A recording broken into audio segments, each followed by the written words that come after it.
Hello, guys. Welcome to the second episode of Eternal Agency Talks. Today, we're having a very special guest. We're having Ashley Carr today, president and co-founder of the Coventry University Investment Society, business advisor, financial advisor. He's already a landlord. Well, he's been a landlord for a long time. He's only 25 years old. He has a very nice investment portfolio. He's done a lot of great things past the years. He's a very wise and a smart guy, and I'm really pleased to have him in my second episode. Thank you very much, Eugenio. What an introduction. Couldn't ask for more. Tell me, how are you doing today? Yeah, I'm doing very good. It's been a busy day, but enjoying it. And yeah, really pleased to be on here with you now. Really pleased. I love what you're doing, and shout out to everyone watching and supporting Eugenio. If you know him, you know what a nice guy he is. And really, really encouraging stuff that you're doing, mate. Really, really love it. Thank you, man. You know, I'm just trying to help people, trying to educate people, and also I'm learning myself. You know, I'm getting information firsthand, which is better than anything, because normally you talking to the person that is passing you like so much knowledge. You don't need to go and search it. You're talking with someone that understands it and knows how to play around it and knows how to explain it in a better way. It's the best way of learning, talking to people through their experiences and then trying it yourself with your own style, if you know what I mean. Especially people that your viewers can relate to, because I think there's a lot of people on YouTube that, that you don't really see the come up. You just kind of see them on Instagram and they've made it. But I think it's really good that you're speaking to people that are on their way up, that, people like students and athletes can relate to. I think that's really, really good. I think that's really, really good.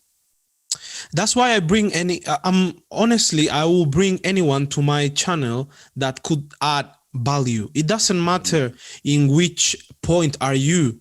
It doesn't matter if you are in stage 1, stage 2, or stage 3, or you already made it and you have everything you wanted, or you are about to, or you don't know how to.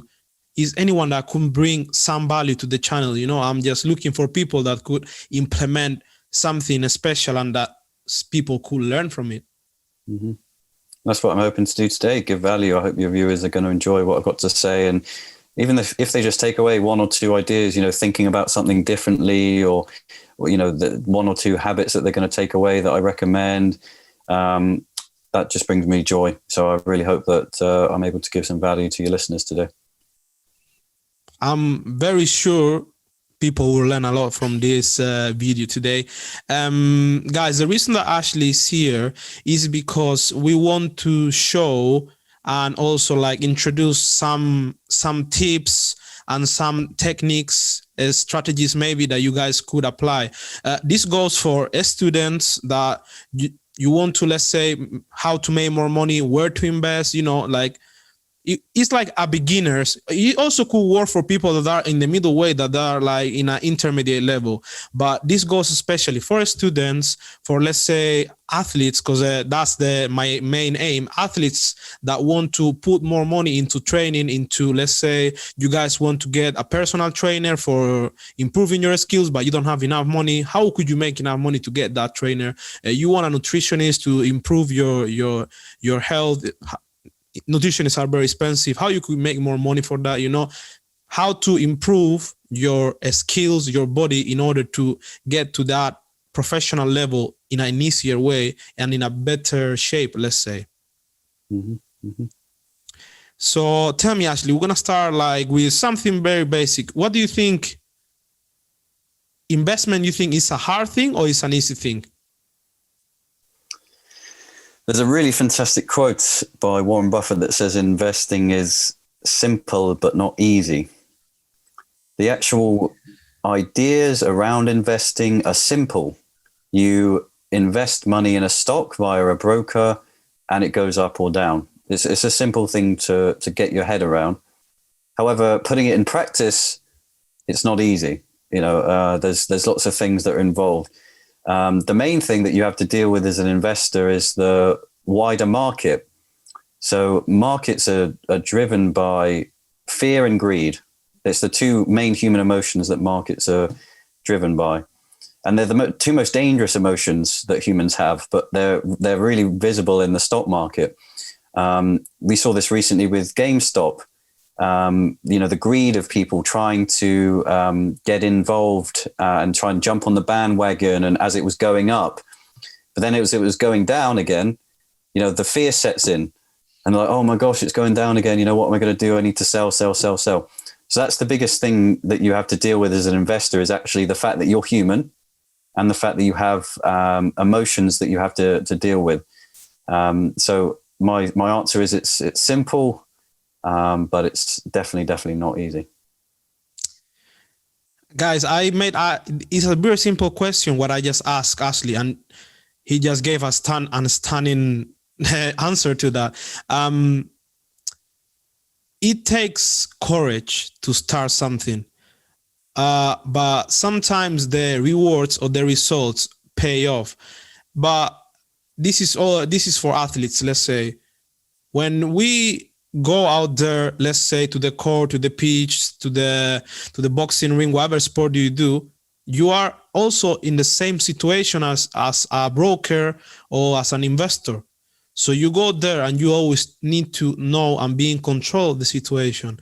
So you need always to have your mind clear. So it's the same thing. It's a lot of like self-awareness and always like control the situation, and don't follow the crowd. You always need to follow your own style in an order, like, because if you follow crowds, you're gonna follow trend. And normally it's not good to follow trend. You need to have do your own research and go your own way, even if that means going solo. And my question now is, Ashley, why do you think there is still people out there that they think that, let's say, stocks are investment is a bit of a trap? That why is still people out there that they don't trust investment as something? Well, a lot of it stems from the history of brokering and investments. A prime example is the Wolf of Wall Street. There was a time where the scenes that you saw in the Wolf of Wall Street were not just in that particular firm, but everywhere. People were selling dodgy things, and there was dodgy investments being sold when they shouldn't have been sold. And so our parents' generation don't have a very good opinion of investing, as maybe you guys, the viewers, have experienced as well. If I remember when I first told my mum I wanted to start investing, and she thought it was, crazy, and it's just gambling. It's like, money. Yeah. You may as well go to Las Vegas instead, or something like that. So I think it's just this reputation that investing has had. Luckily, I think that's starting to change now, because people are able to be in control of their investments more thanks to the internet. Back in the day, you would have to go to some guy that would do, or woman who would do your investing for you. But nowadays, I can open an account with my phone, open an account within about 30 seconds, and actually be in charge of my own investments. So now I think things are starting to change. So that would be my advice to your viewers, and you've mentioned it brilliantly already, is to actually be in control of yourself, take your own decisions, your own responsibilities on board, and your own thoughts when you're investing. So I think that's why there's still a negative image of investing, but I'm glad that it's now starting to change, thankfully.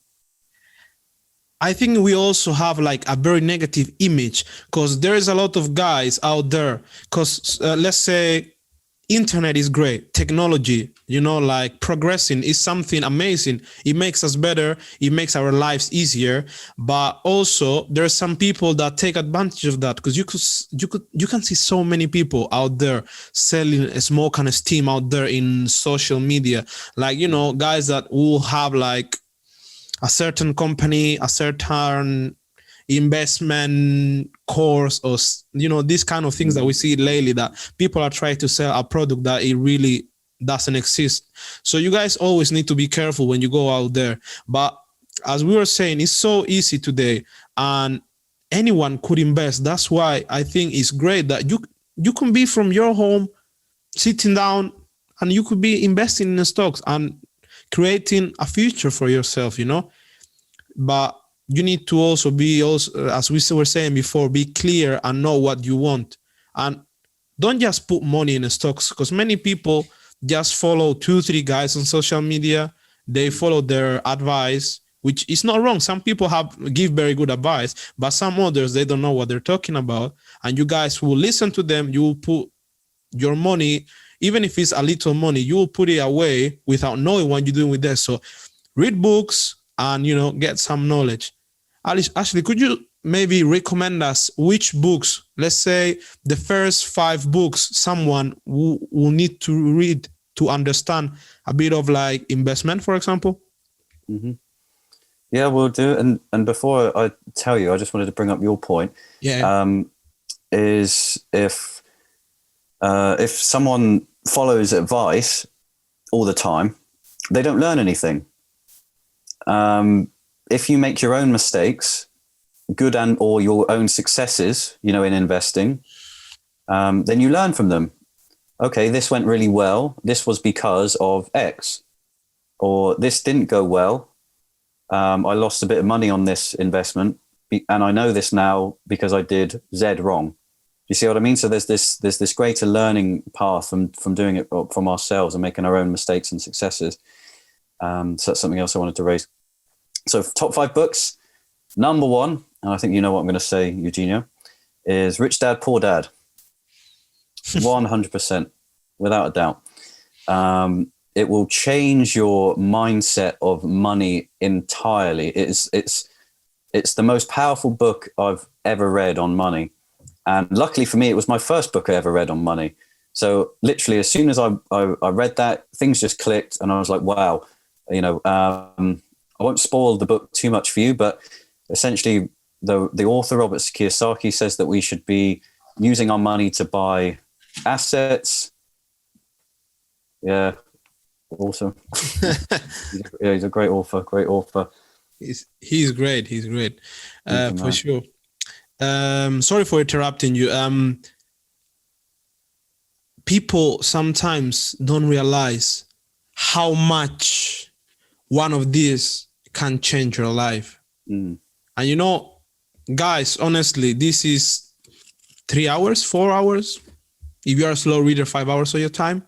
Come on, guys. You spend like 10 times more watching Netflix or watching some stupid content on internet. So, and even if you don't like reading books, there is so many audiobooks, there's so many videos out there. So the information is there, guys. You just need to go and grab it and take it.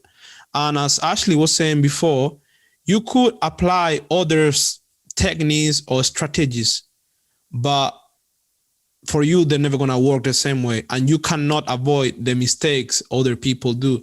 You need to do your own mistakes so you taste how bad it is to lose, how bad it is to make the things wrong. But it's nothing wrong about that. Many successful guys went bankrupt and then went to billionaires straight away. So it's nothing wrong. It's part of life.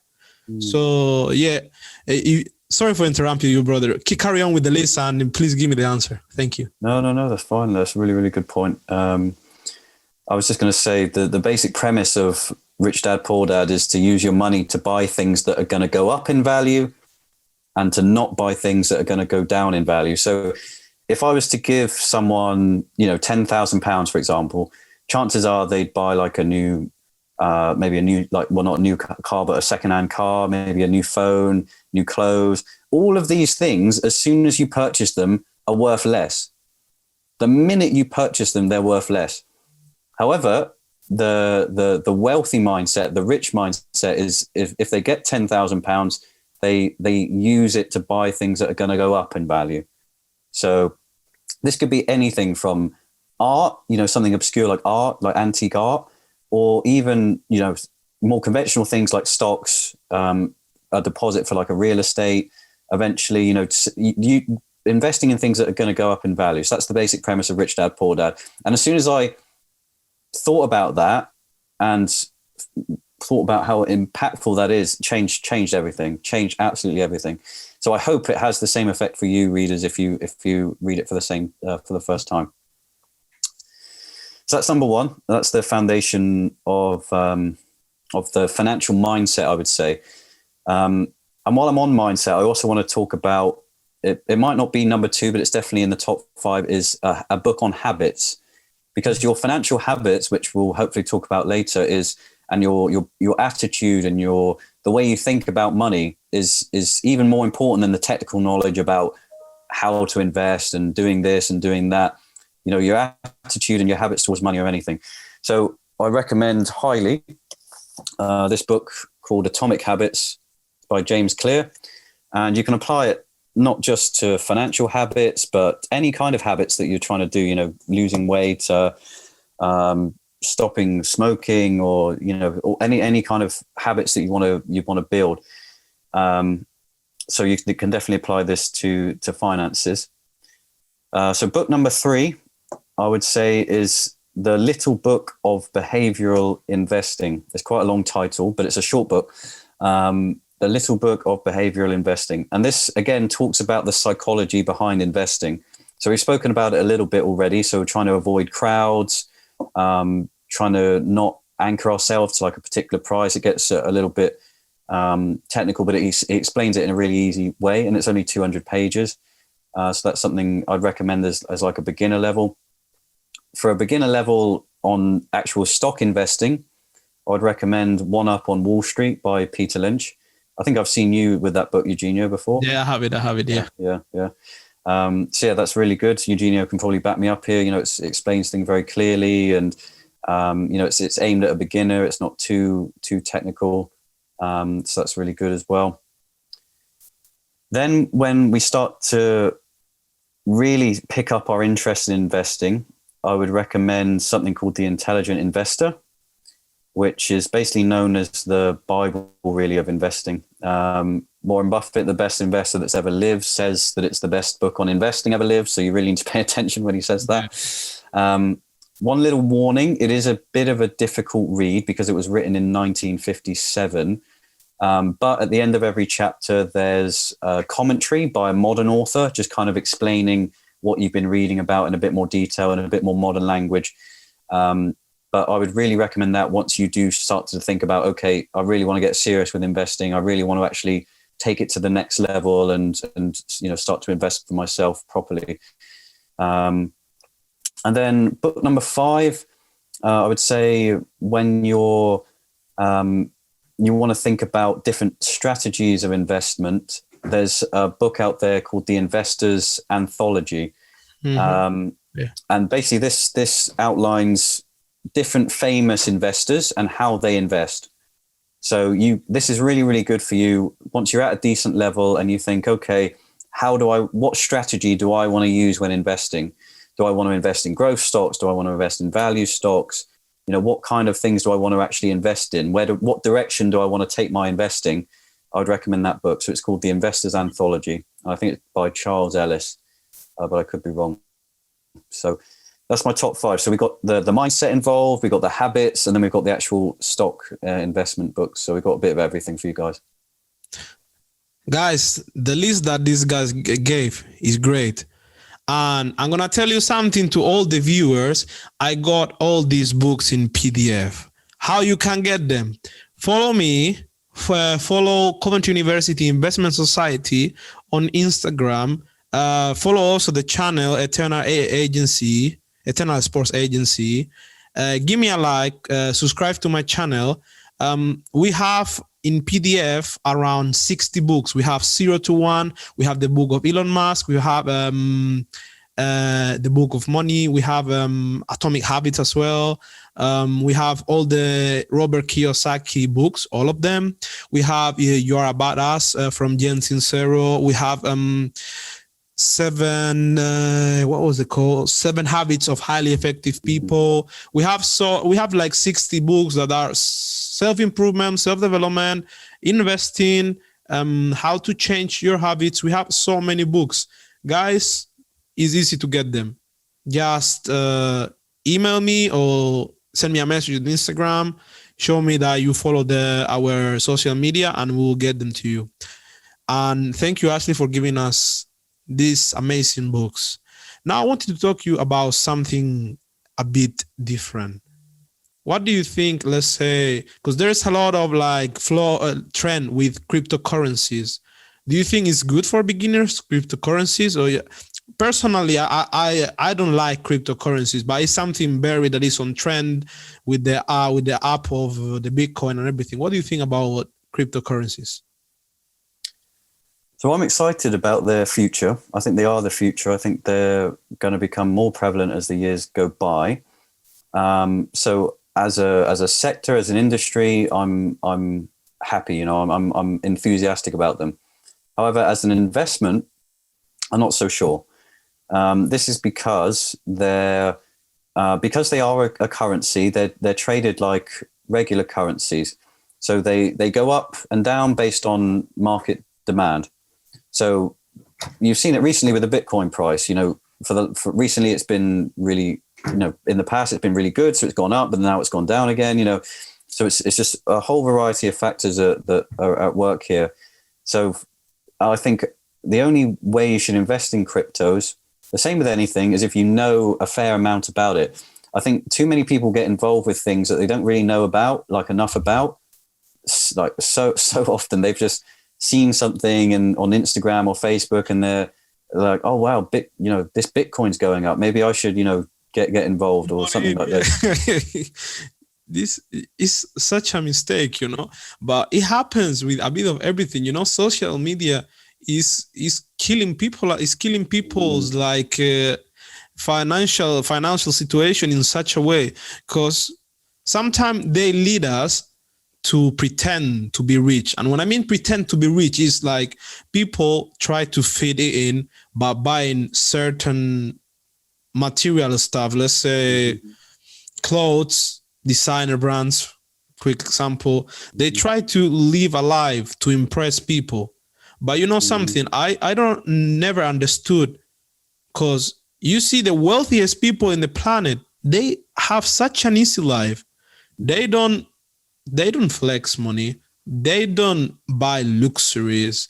They don't pretend to be rich. And I'm not talking about like people with thousands or millions. I'm talking to billionaires. You never will find Warren Buffett wearing designer. You never will find Elon Musk, Jeff Bezos, Mark Zuckerberg.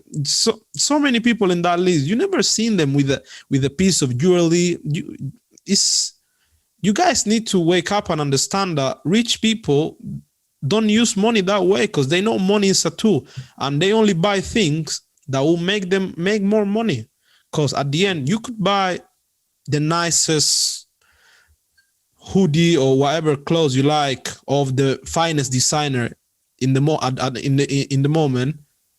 You just lose money. You don't need to make nothing from it, So I just need to tell you guys, be aware of that, because whoever you following that is telling you to have a lifestyle that you cannot afford, just stop following them. Try to find something else. This reminds me of an interview I watched with Li Ka-shing, who is Asia's richest man, and an interviewer from Bloomberg. They were doing like an interview, and someone in the YouTube comments found the watches that both people were wearing. The interviewer was wearing a watch worth $50,000. Li Ka-shing, Asia's richest man, was wearing a Casio watch that was recharged via sunlight, so he didn't have to change the battery, and it was worth about $395. You cannot believe it, and you're so right. You're so right.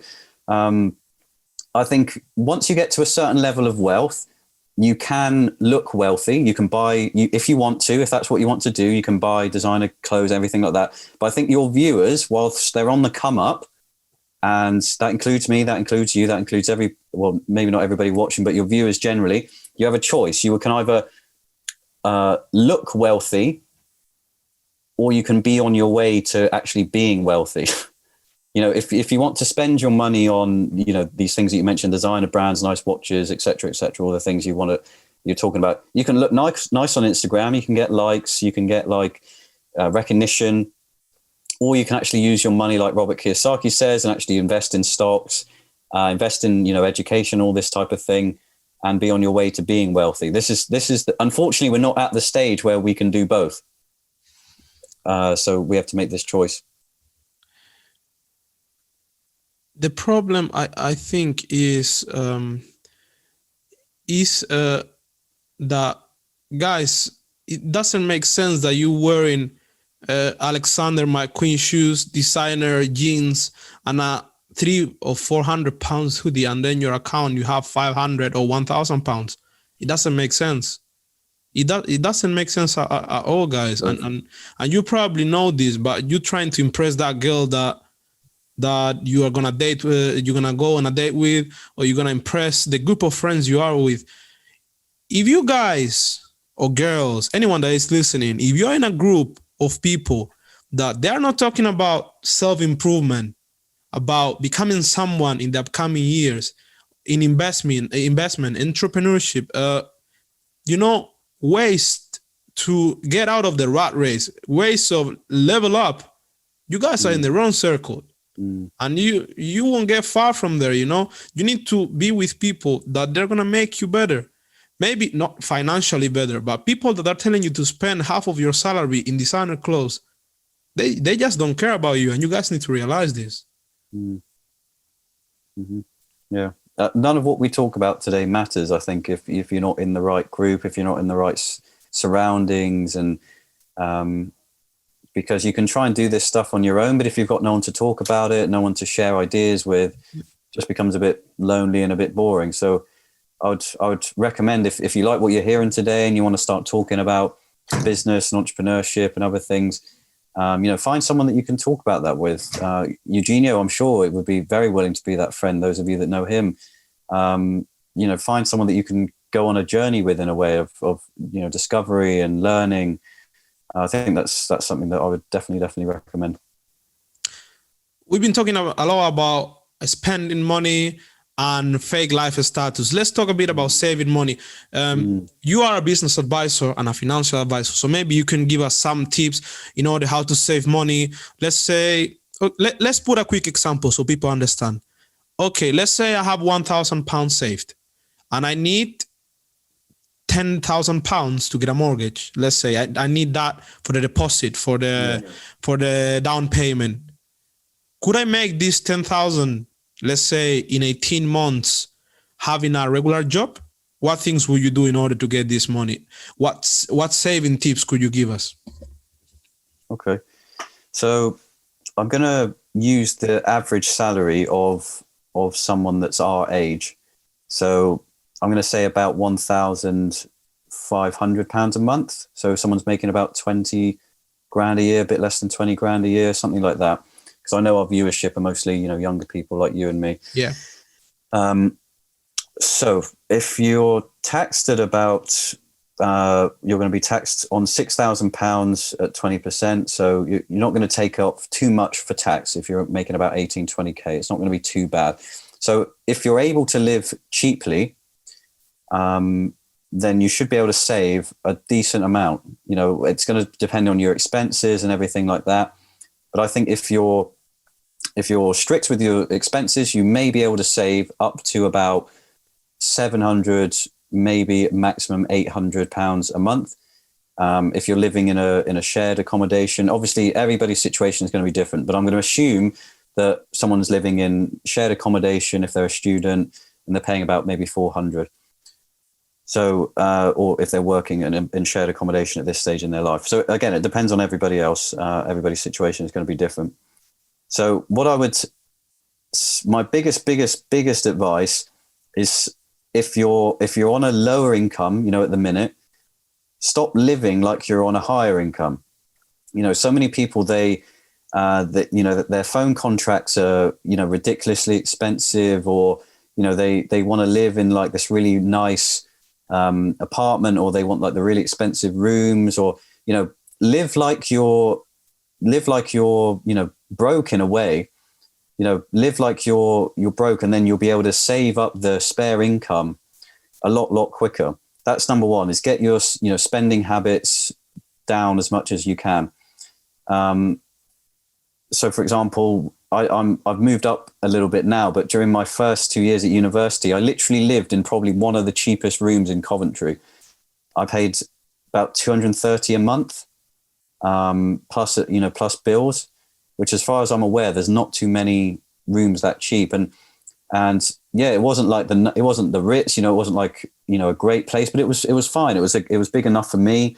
The room was an okay size.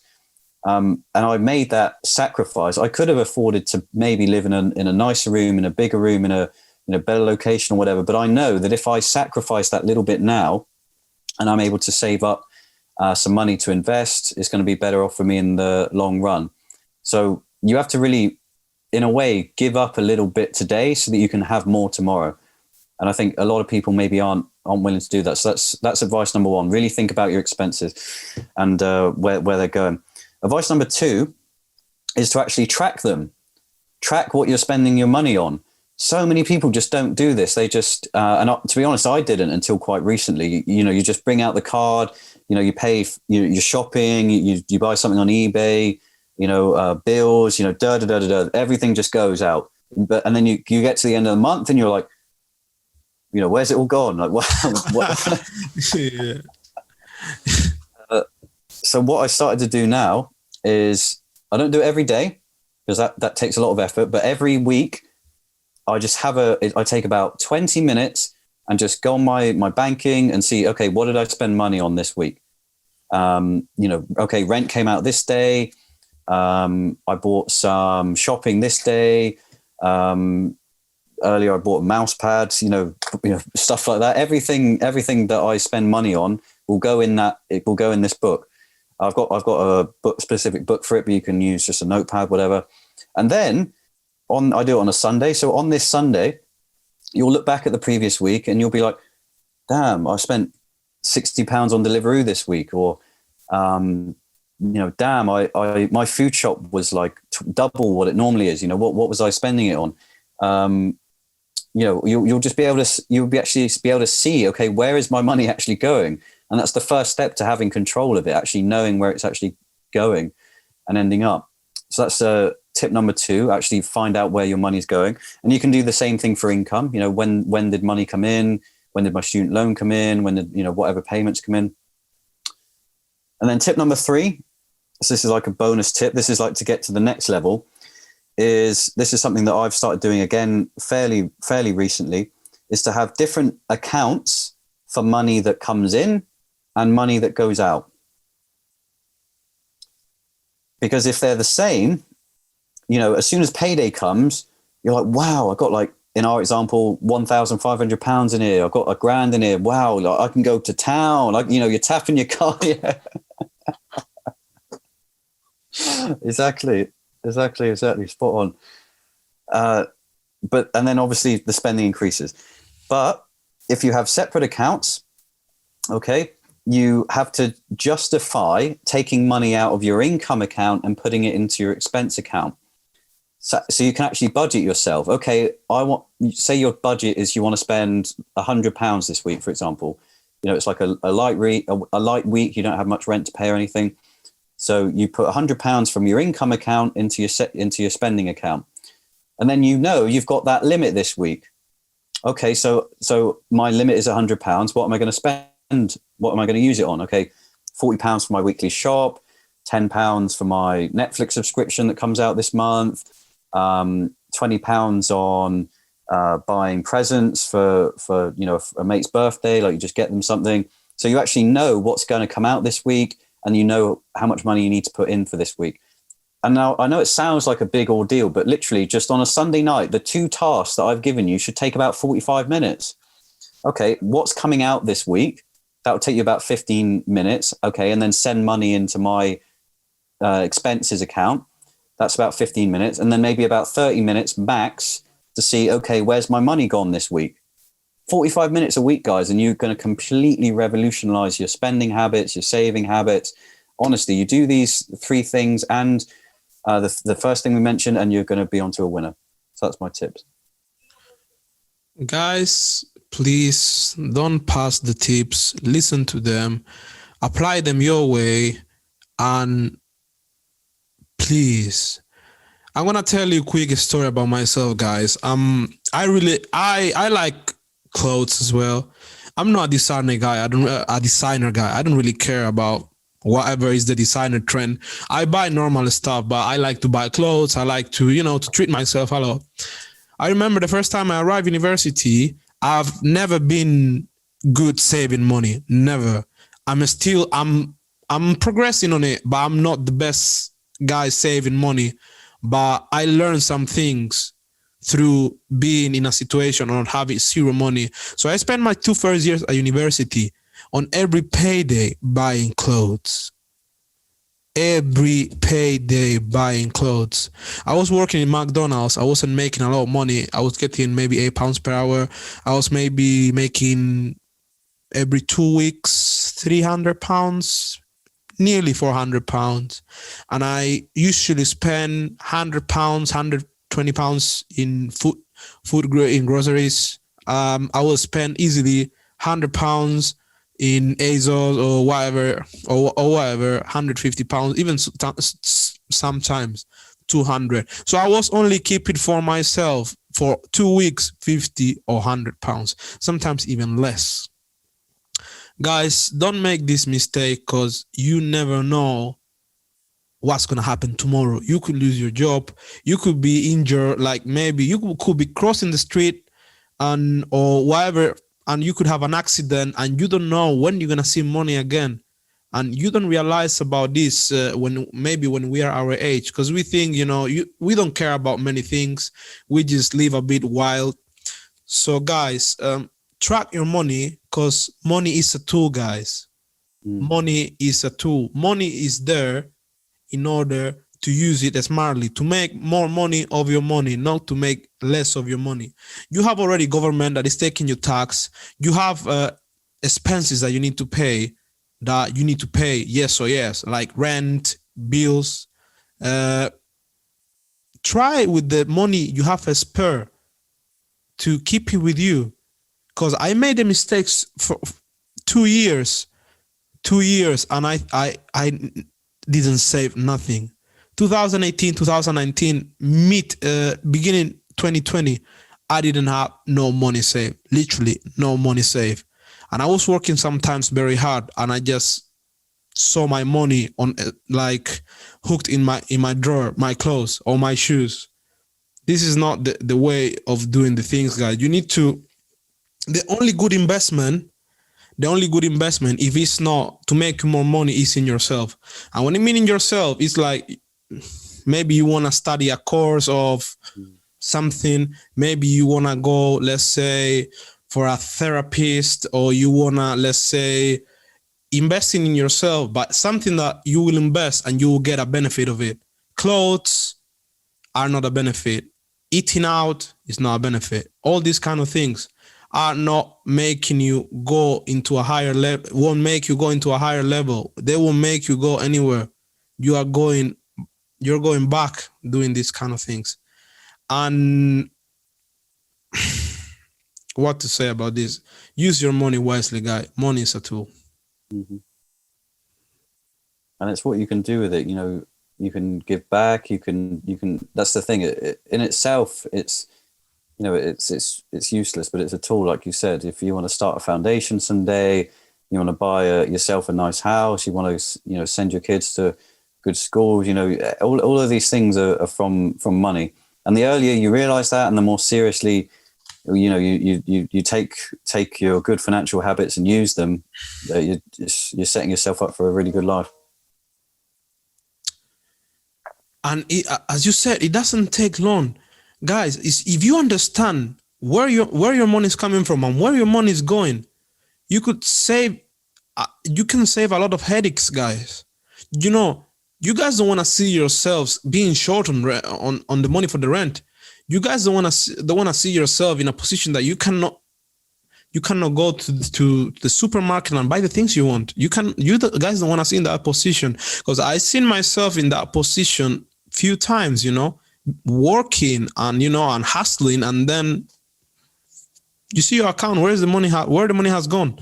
That's why, you guys, you don't need to do a course. You don't need to read 25 books. You only need to have a little interest in financial management. You don't need to be an expert. You can read 1-2 books, watch some videos, and you'll be all right to manage your money. I'm not telling you that you will make a lot of money, but unless you will understand what to do with your money. And this is so important, guys.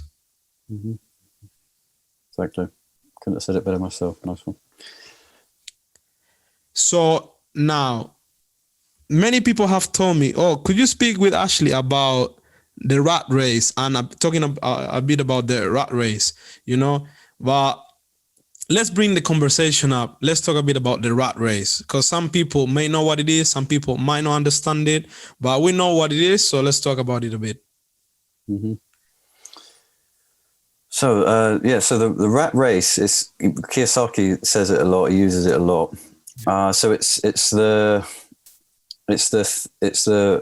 cycle that I would say quite a lot of the population get into. It's when you rack up a load of expenses. So things like mortgages, things like just bills, car payments, all of the things that you guys can think of. So that means that you need your income from your job to pay off these expenses. And so it's just a never-ending cycle. Because you've got the high expenses, you need the job. And so you can't actually leave the job because you've got the high expenses. And then this cycle just continues for 40, 50 years, and then you retire with your pension.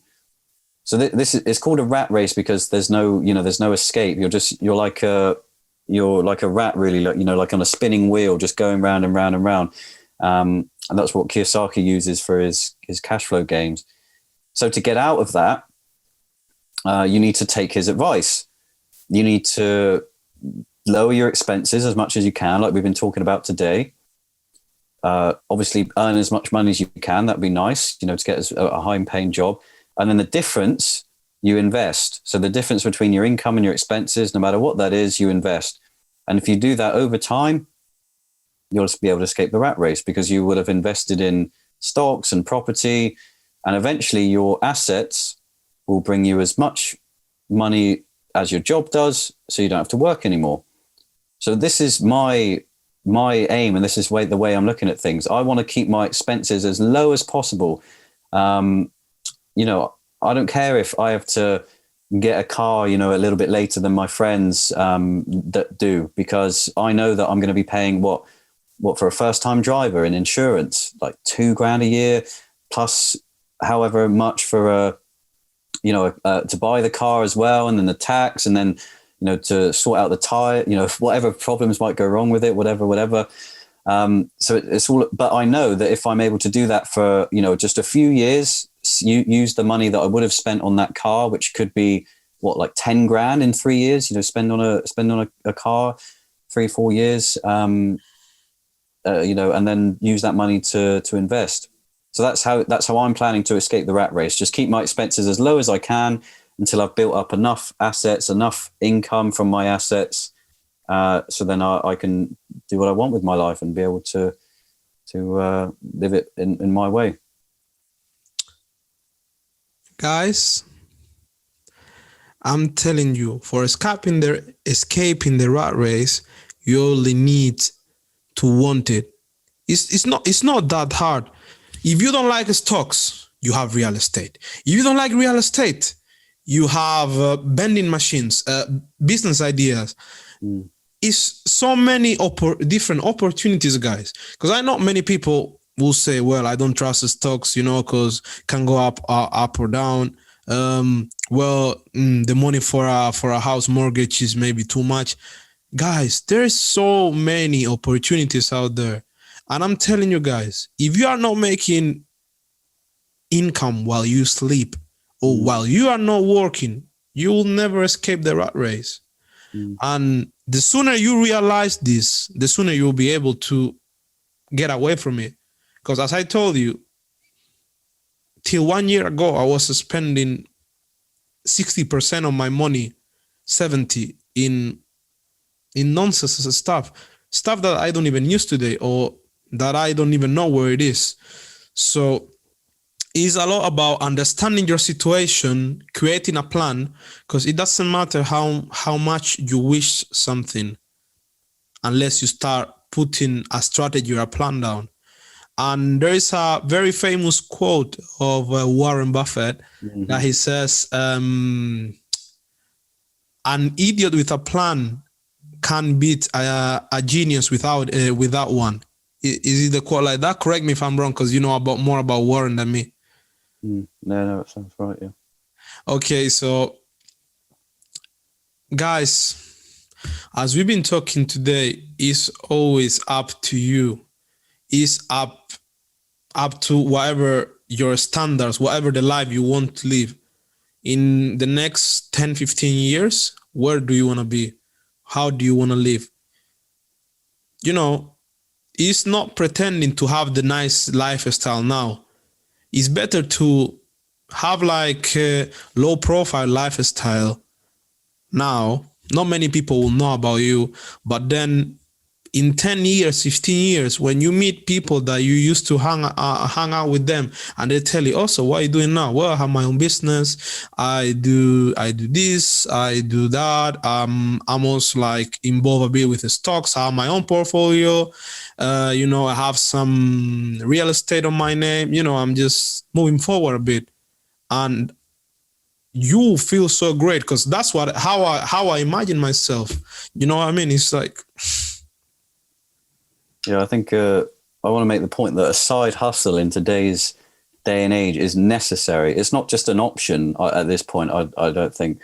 Specifically for our generation, it's 100% necessary. And like you said, if stocks don't interest you like they do me, that's fine.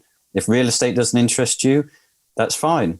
You can sell clothes, on Depop. You can...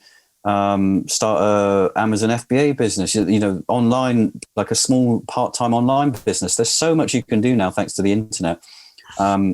Whatever piques your interest. It's just I'm lucky that stocks interest me, but I would just find something that genuinely interests you.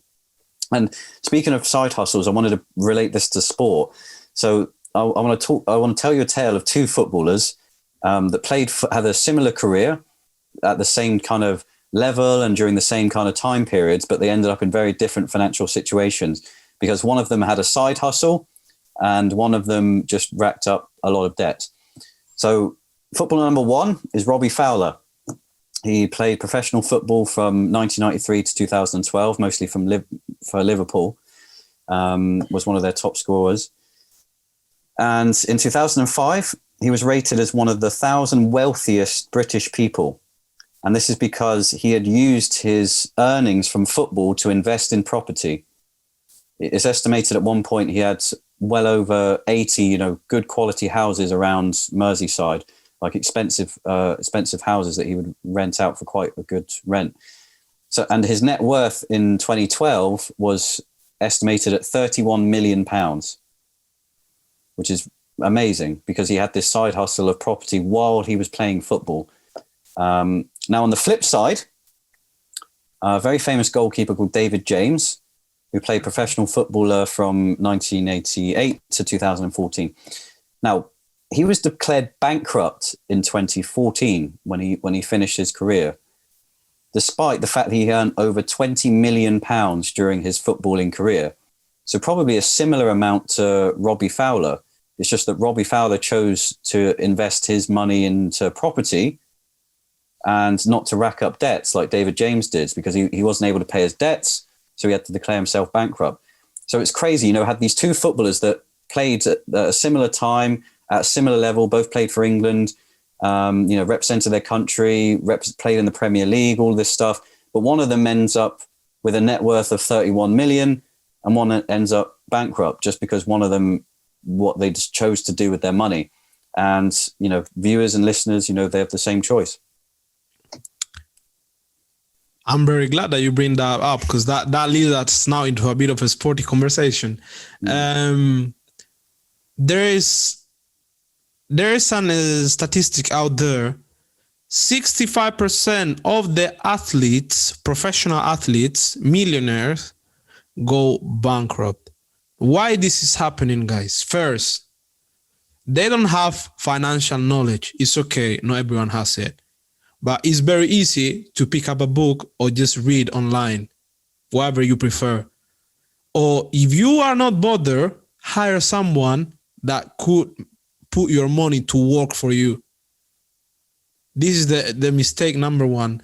The second mistake is that 85% of professional athletes spend their first paycheck in luxury stuff. I'm tired of seeing NBA players, NFL players, footballers, boxers, tennis players, sports that people make a lot of money, because there's many sports that people don't make an actual big living. But in these like elite sports, so you get a paycheck for, let's say, for the month or for the year, and you go and buy four cars, like one Lamborghini, one Ferrari, one this, one that. I'm just wondering, like, it doesn't make sense, guys. Like, imagine the amount of money. You don't know, you can get injured, and that's what you can get injured, and your career can finish anytime. That's why one of the aims of my agency is to help athletes to keep their wealth in a long term, because they don't realize it's very difficult to having a lifestyle and then change it dramatically, because these athletes, they live in a high salary situation during 10-15 years, and they don't really care about money, because they know, well, I'm gonna get my million paycheck or my thousands paycheck next month, so they don't realize about it. And there is so many like big names that went bankrupt: Mike Tyson, Allen Iverson, so many NBA players that went bankrupt, so many baseball players, footballers that went bankrupt because they didn't know how to manage their money. Financial education is key for everyone. It doesn't matter the level you want to acquire. Like, it doesn't matter a basic level, an intermediate level, a high level. It doesn't matter, but you need to know how to manage your money. If not, you're going to lose it. It's simple. If you don't know how to, let's say, how to take care of an animal, the animal will die because you're not taking care of it. It's simple as that. So, Ashley, I want to ask you, because you are a financial advisor.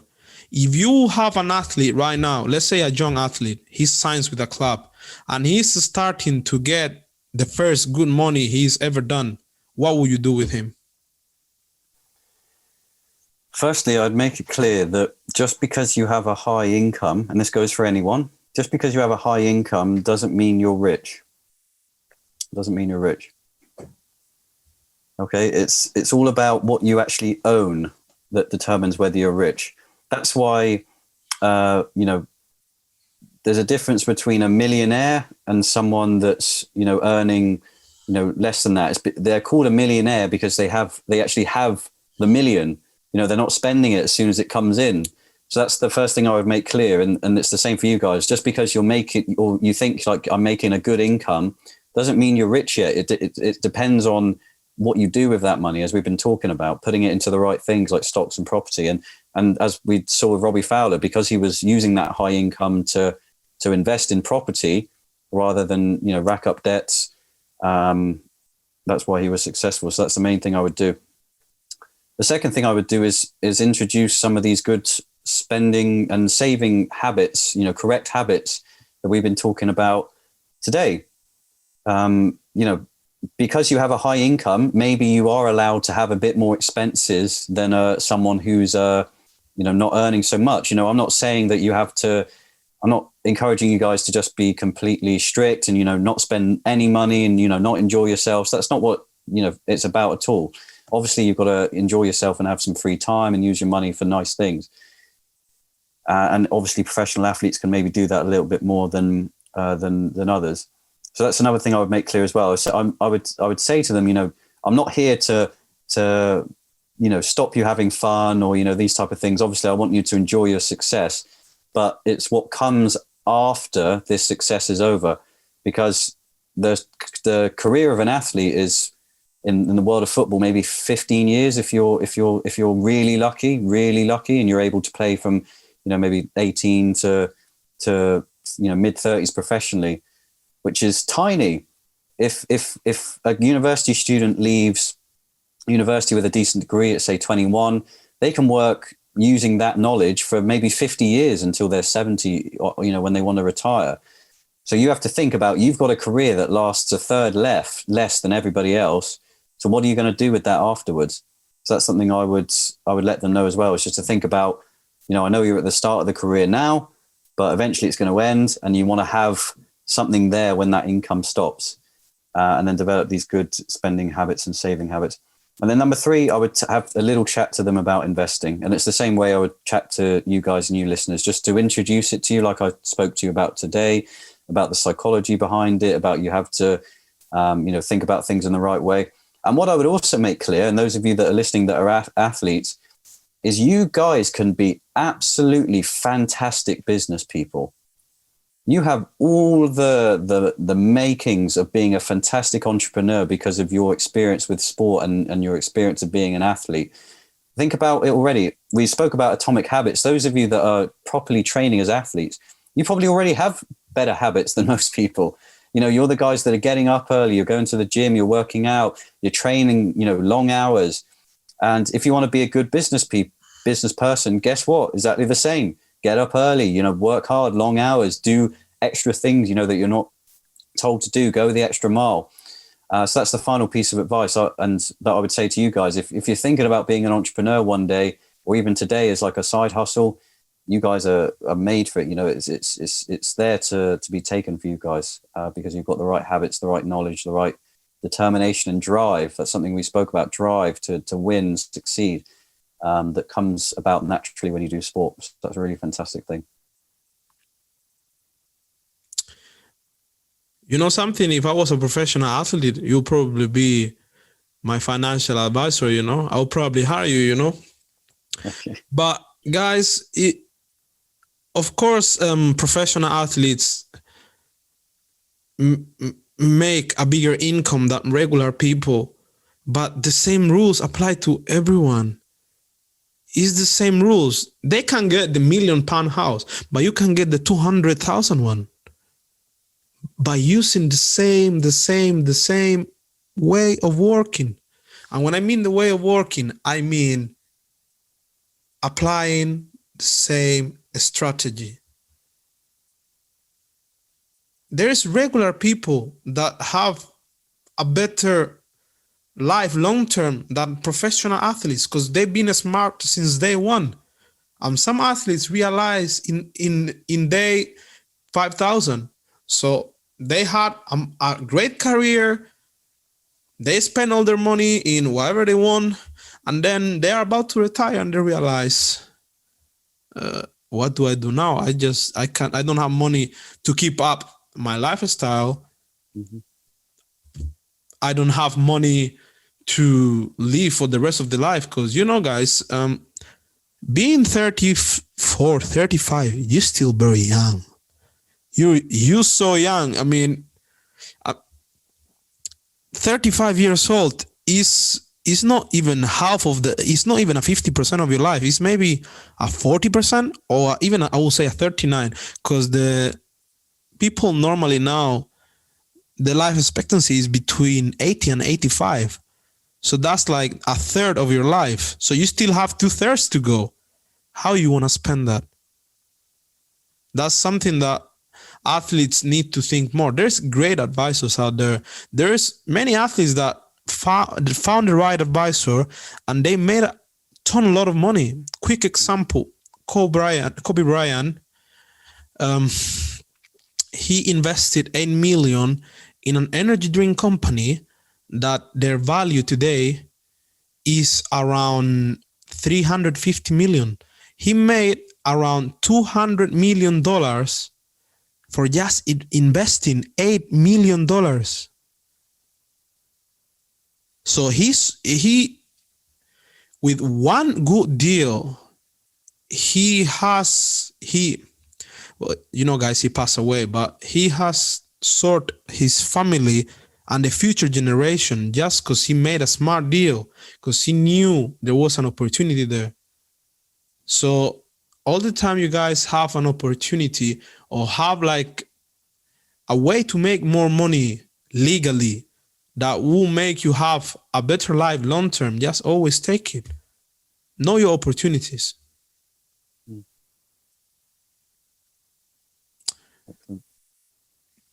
So I'm gonna make Ashley the last question of the night. And Ashley, I want us to tell you, should people be scared of failure? Well, I had failed investments very bad, failed investments early in my career. But as we were saying earlier, it's about making your own mistakes, failing, but failing forward.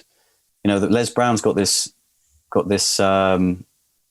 famous phrase. If I get knocked down, I better land on my back because at least I can get straight back up again.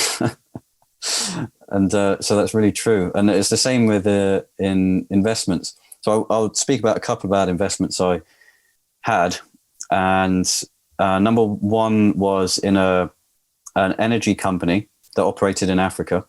It was going out of business, but I was very naive and young. It was very early in my investing career, and I thought, well, they're going to bounce back. I saw some signs where, okay, maybe they'll bounce back because some agreements can be made, some deals can be done, but they didn't bounce back, and I lost about £1,500. Another thing happened again where I invested in a company in China on the London Stock Exchange, and one day the company just vanished. I'm not kidding. The company just vanished. And in a country like China, it's quite easy to vanish. Over 1 billion people, and and so it just happened. Even though they were on a stock exchange. And, I thought everything was official, everything looked correct. The company just absolutely vanished. And again, I lost over £1,000 from that.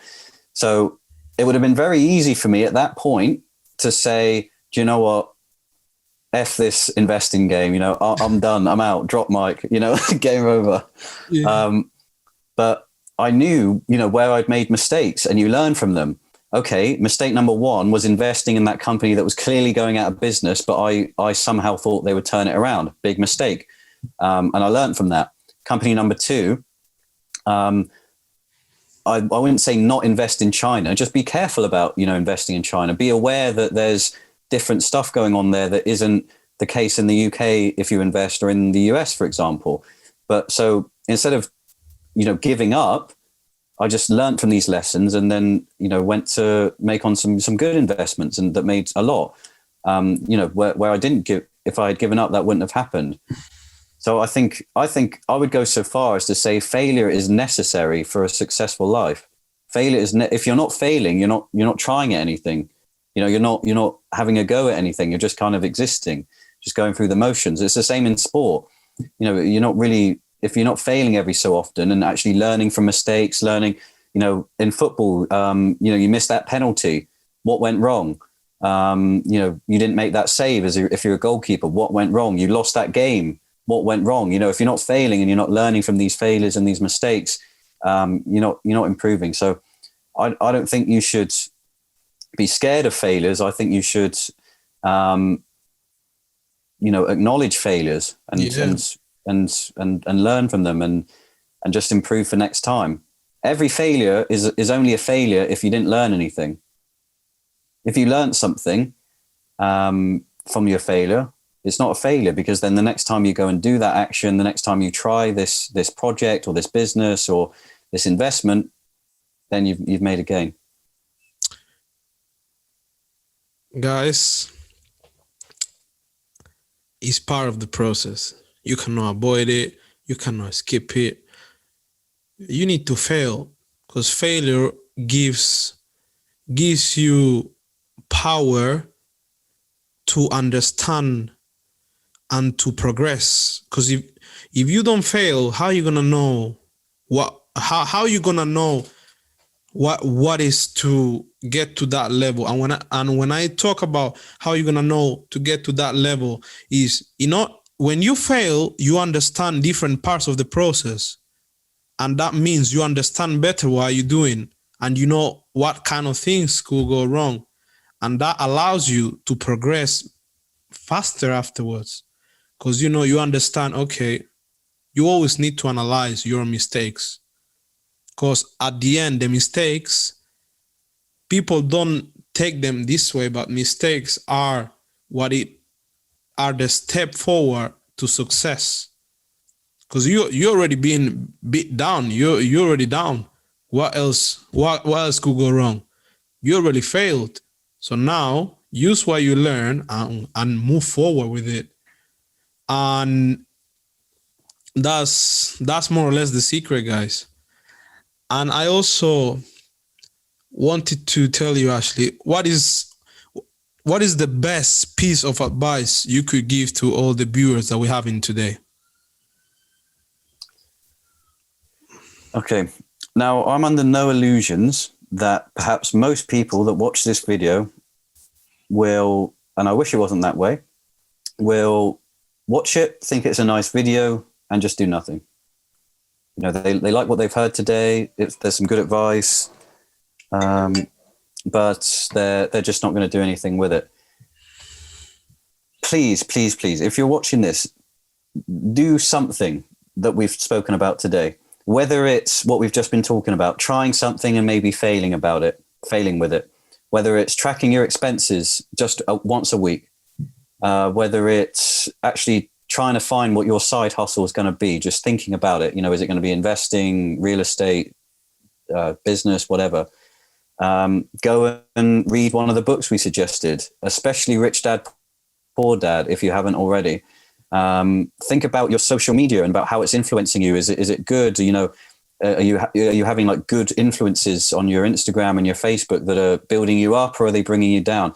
Just take away just at least one thing that we've spoken about today and just apply it. And if you do that, that will mean that, us doing this podcast would have been worthwhile. Man, thank you for all the knowledge and wise information you've been giving us during this hour. It's been great. I'm not hoping, because I know people will love it. And for you guys, it applies also to Ashley and me, because we are like regular people. We haven't get to our aim or where we want to be yet. Mm-hmm. I said again, we haven't get there yet. But you need to, patience is the master of all lords as well. So you need to be patient and understand, guys, that no matter how much you try things, everything takes time. People get to a professional level in a sport after practicing it for how many? 10, 12, 15 years? That's when people get to be professional. Same as in business. You won't be a good business guy unless you been bankrupt, you have wrong experiences, you've been in the industry and in the market for long. And there is such a nice quote out there. It takes 10,000 hours to be good at something. You guys know how many 10,000 hours is? I don't even know the days, but it's a lot. 10,000 hours. So imagine how many hours you need to do something or practice something to become good at it. Plus, you will have failure. You will feel bad, and that will make you go slower sometimes. But it should push you. It shouldn't make you feel like you're not doing the right thing. If you falling and failing, it's because you're going in some positive direction. So, guys, it's been great today. Today is 4th of February. That's why we were in pink. So, it is a World Cancer Day. We're supporting all the cancer victims. I have some people in my family that are cancer. So, hopefully one day we can win this battle. Guys, thank you very much for watching the video. As I told you, if you want to have any of the books that we've been mentioning, I have them all in PDF. You just need to follow my channel, subscribe, and just text me. I will pass the videos, the books to you. One more time, thank you, my guy, Ashley Carr. You are great. You are amazing. Thank you for being here today. Guys, I will probably also leave Ashley's. He doesn't have Instagram. He has Facebook. If you want to, let's say, talk about investing with him, or maybe talk with him about some business idea, he is the man. So please don't hesitate in contacting him. He probably will give you a really nice advice. And that's it. Thank you for today, guys. Thank you, Ashley. Thank you, thank you, thank you. My pleasure. Been very, very good. And if I can help anyone, please just reach out on Facebook or LinkedIn. We'll put it in the description.